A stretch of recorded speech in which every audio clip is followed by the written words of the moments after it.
The United States has the most powerful nuclear arsenal in history, and its doctrine is built on one word: deterrence. The idea is simple. Keep enough weapons ready so no enemy would ever dare to strike first. America relies on the nuclear triad: bombers in the air, missiles in silos, and submarines hidden under the seas. Even if the U.S. is hit first, it can always strike back. That guarantee is what makes the system credible.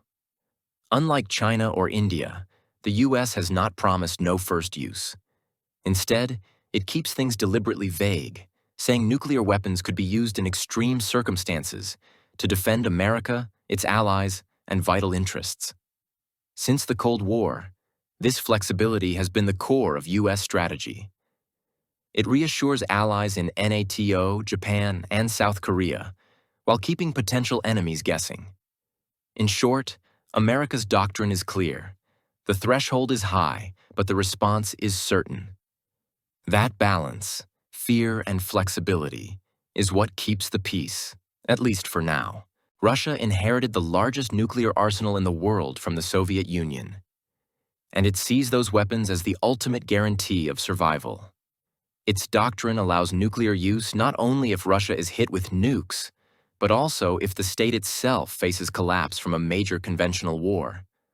The most striking idea is escalate to de-escalate. If Russia is losing, it might fire a limited nuclear strike to shock its enemies into stopping. Unlike the US, Moscow relies heavily on tactical nukes, smaller warheads designed for the battlefield, not just cities. It holds thousands of them, more than any other country. And in recent years, Russian leaders have openly hinted at using these weapons during conflicts with the West. That mix of massive stockpiles, flexible rules, and political threats makes Russia's nuclear doctrine both powerful and dangerously unpredictable. China's nuclear doctrine is very different from the US or Russia. Beijing has always claimed a policy of no first use, promising never to launch nuclear weapons first. On paper, its arsenal is only for deterrence. If China is attacked, it will strike back. For decades, China kept a small stockpile, just enough to guarantee survival. But in recent years, satellites have spotted new missile silos in rapid expansion. Beijing is quietly building a much larger arsenal, aiming to rival the US and Russia. China also highlights minimum deterrence, the idea that even a few warheads are enough if they can survive and reach the enemy. That's why it's investing heavily in submarines and mobile launchers that are hard to destroy. So while China says it follows no first use, its buildup tells another story. Beijing wants the world to know it has the power to retaliate and the patience to prepare for the long game. India joined the nuclear club in 1974 after its first successful test in the desert shook global politics. From the beginning, India announced a policy of no first use, saying it would never launch nuclear weapons first, only respond if attacked. Its strategy is called credible minimum deterrence. Not thousands of warheads like the US or Russia, but just enough to make any enemy think twice. To back this up, India is building a full triad: land-based missiles, nuclear submarines, and aircraft delivery systems. But India's situation is different from most nuclear states. It faces two nuclear rivals at once: Pakistan and China. That constant pressure has sparked debate inside India. Should no first use remain permanent? Or could the rules change in the future? For now, India's message is clear. It does not seek nuclear war, but it has the tools to survive one, and to make sure its neighbors never underestimate it. Pakistan's nuclear doctrine is the mirror opposite of India's. While India promises no first use, Pakistan refuses to make that pledge. For Islamabad, nuclear weapons are not just a deterrent. They are a survival guarantee. Since independence, Pakistan has lived in India's shadow, and after losing wars in 1965 and 1971, it began secretly developing the bomb. By the late 1990s, it openly tested nuclear weapons, making the rivalry official. Pakistan's strategy is built around first use if necessary. If a conventional war with India breaks out and Pakistan fears defeat, it could use tactical nuclear weapons to stop advancing Indian forces. That willingness to strike first is what makes Pakistan's doctrine so dangerous and so unstable. In practice, Pakistan keeps its arsenal smaller than India's, but heavily focused on short-range missiles aimed at the battlefield. The message is clear. If pushed too far, Islamabad is ready to go nuclear first.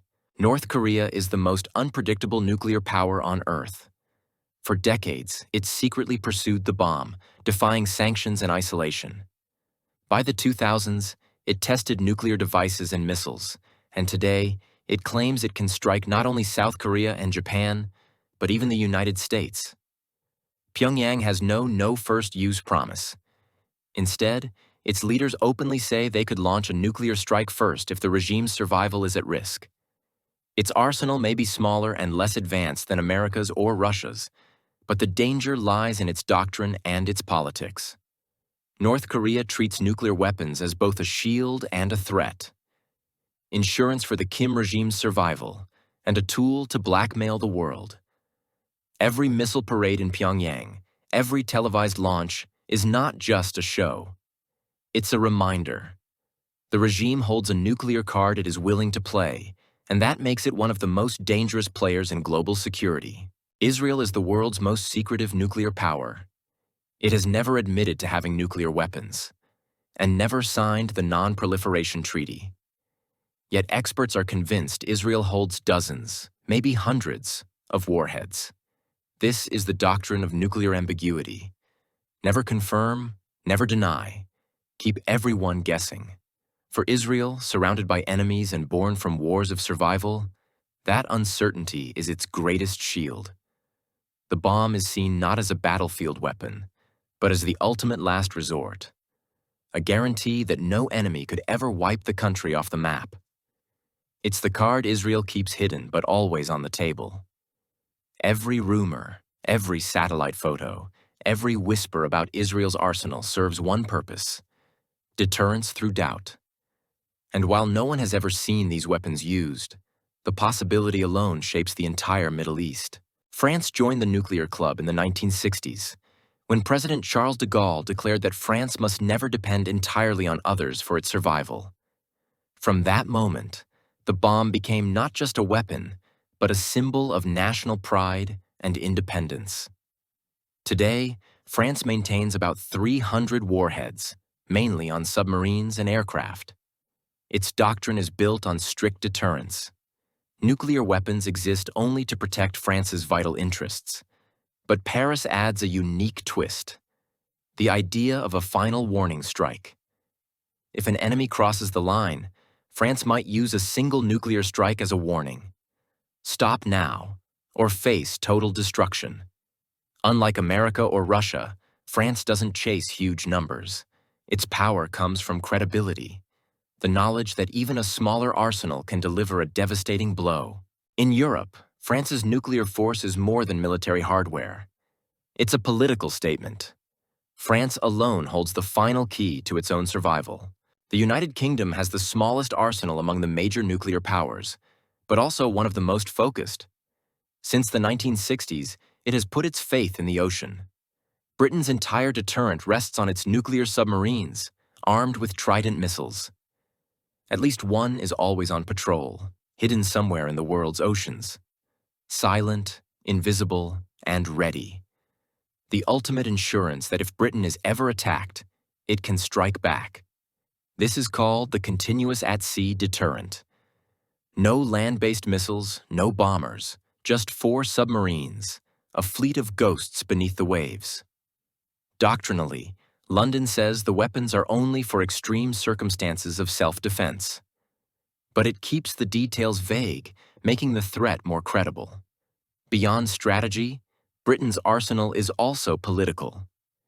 It binds London closely to Washington and ensures that, even with a smaller arsenal, the UK keeps its voice at the nuclear table. Iran is not officially a nuclear power. It has no declared arsenal. But for decades, its nuclear program has been at the center of global tension. Tehran insists its efforts are for peaceful energy, yet many countries believe it seeks the capability to build a bomb if needed. The 2015 nuclear deal tried to limit Iran's program, but after the US withdrew, restrictions weakened and suspicions grew again. Unlike the 9 nuclear states, Iran has no official doctrine. Its doctrine is uncertainty, keeping the world guessing about how close it really is. In the end, nuclear doctrines are not just about warheads or missiles. They are about fear, survival, and power. From America's global triad to Russia's tactical stockpile, from India and Pakistan's rivalry to Israel's ambiguity, each country tells its own story of how far it's willing to go. And while some, like Iran, remain on the edge of the club, the shadow of nuclear weapons hangs over the entire world. One thing is clear. As long as these weapons exist, doctrines will shape not only wars, but also peace. Subscribe if you want to dive deeper into the strategies and secrets that define global security.